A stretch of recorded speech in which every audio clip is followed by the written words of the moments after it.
Before we get started folding, we're going to talk a little bit about origami paper. It should be a very thin type of paper. It should be cut square, and most importantly, one side should be colored and one side should be white. That'll help us with following the folding directions. So here's my square piece of origami paper. I'm going to put it color side down, and then we're going to fold it in half, starting from the top and bringing it down to the bottom. When you do this, it's very important not to just crease it right away, okay? We're going to line everything up very carefully, and we're going to do like a little pinch, okay?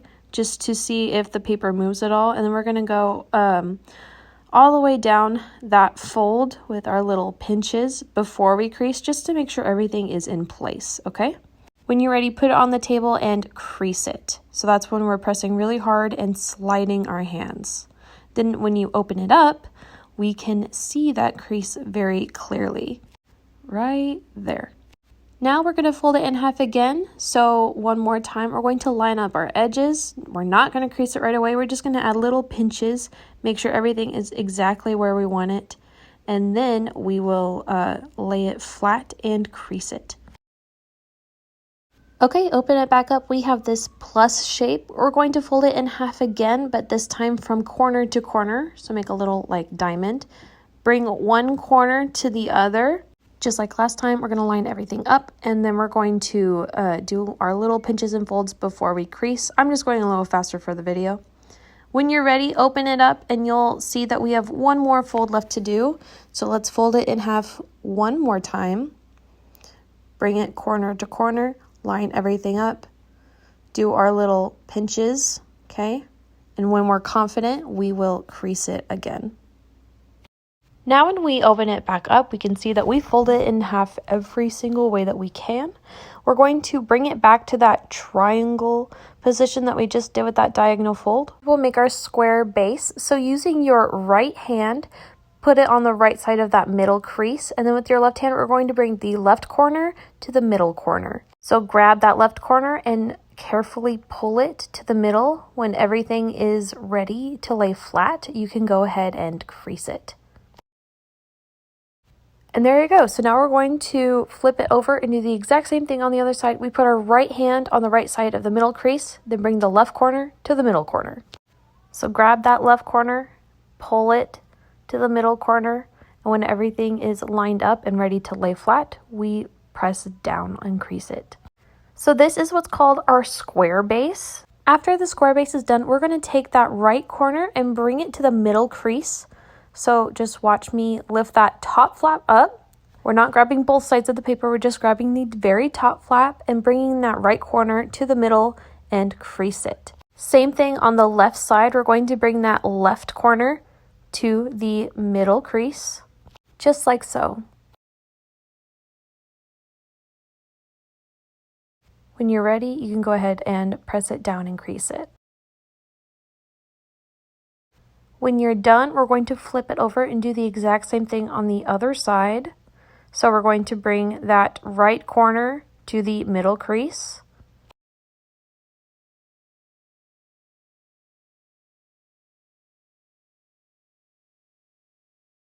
And then the left corner to the middle crease. So then we have like this, you can call it a kite shape or ice cream cone or something, but as long as we have this shape. Now we're going to take the top part of the ice cream and fold it down over itself. So lay the whole piece of paper on the table, fold it down, and then crease it. Then we're going to go ahead and fold that back up, flip the entire thing over, and do the exact same thing on the other side. Now we're going to take those flaps that we just folded and unfold them on both sides, okay? Lay it down on the table, and this is going to be the most difficult part of this folding.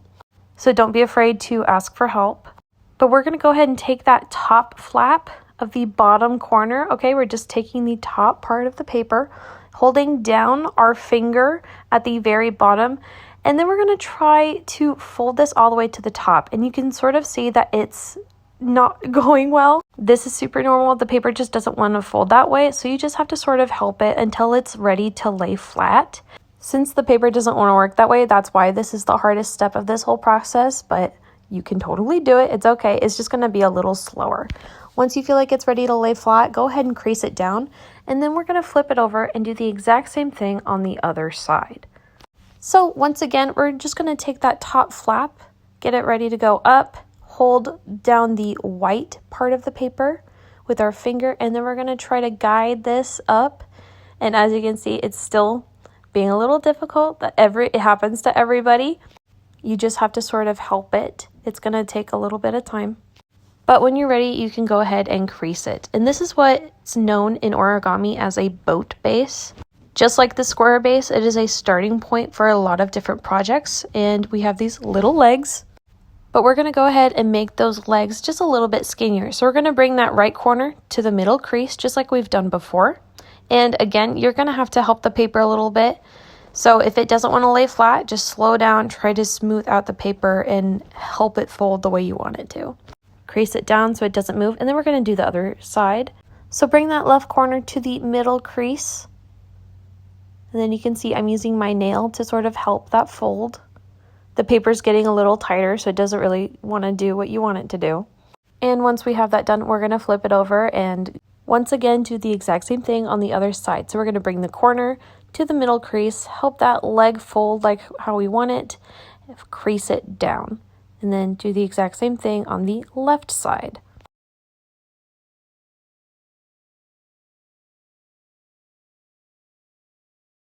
So now we have our skinnier boat base. We still have those little legs at the bottom. But since we're making a crane, we're going to try to turn it into our neck and tail. So stick your finger right in between those flaps, and then with your middle finger and your thumb, you're just going to pinch that leg and try to pull it up.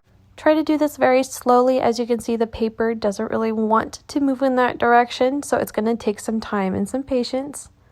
So just pull it up and then pinch that outside. Then we're going to do the same thing with the other leg, or maybe the tail if that's what it's going to turn into. So we're going to go ahead and pinch and then pull all the way up. Once everything's secured, these legs are now going to be our neck and tail. One might be higher or lower than the other, and that's totally okay. Just adjust it how you like, and then you can choose which one you want to be the head. So I'm going to choose this one, and I'm just going to do a little pinch and fold that down so I have the little head shape. You could finish here, but what we're going to do is flip it over to the bottom, and we're going to pull apart on the wings until we see that little hole. And while we are still pulling apart on those wings, we're going to go ahead and blow into it, and you can see that that back portion of the crane is now inflated. And there you go. Now you folded an origami paper crane. Okay, so to start our paper crane garland, you're going to take some embroidery floss and pull out the length of string that you want, and then go ahead and cut it. Probably the hardest part of this will be putting the thread through the eye of the needle, but after that it's really easy.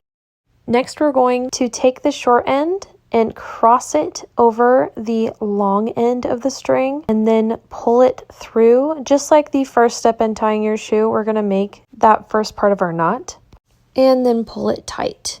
We're going to do that one more time to make a square knot. So once again, put the short end over the long end of the string and then pull the short end through that loop, pull it tight, and you will get that secure square knot. Now we're going to go to the very end of the long part of the string, and we're going to do a lot of square knots. So go ahead and pinch a little area about partway in and then start doing that again. So we're just making a loop and pulling the short end through it, and we're going to do that over and over and over until we get a really big knot. It's okay if the first ones you tie don't really land in the same spot. As long as you keep going, we're going to get a bigger knot. So as you can see, after all of that tying, I finally have a bigger knot, and this will help secure your crane at the bottom of the garland. Now we're going to take our needle and put it through the bottom of the crane. So find that hole that you blew the air into, and then you're just going to stick that all the way through to the back side. And then once that pokes through, just pull the needle out through the top. Be very, very careful not to pull too hard, or that knot is going to tear right through the paper. So just be gentle. Then you're going to grab your next crane and do the exact same thing and do that over and over until you have a full garland.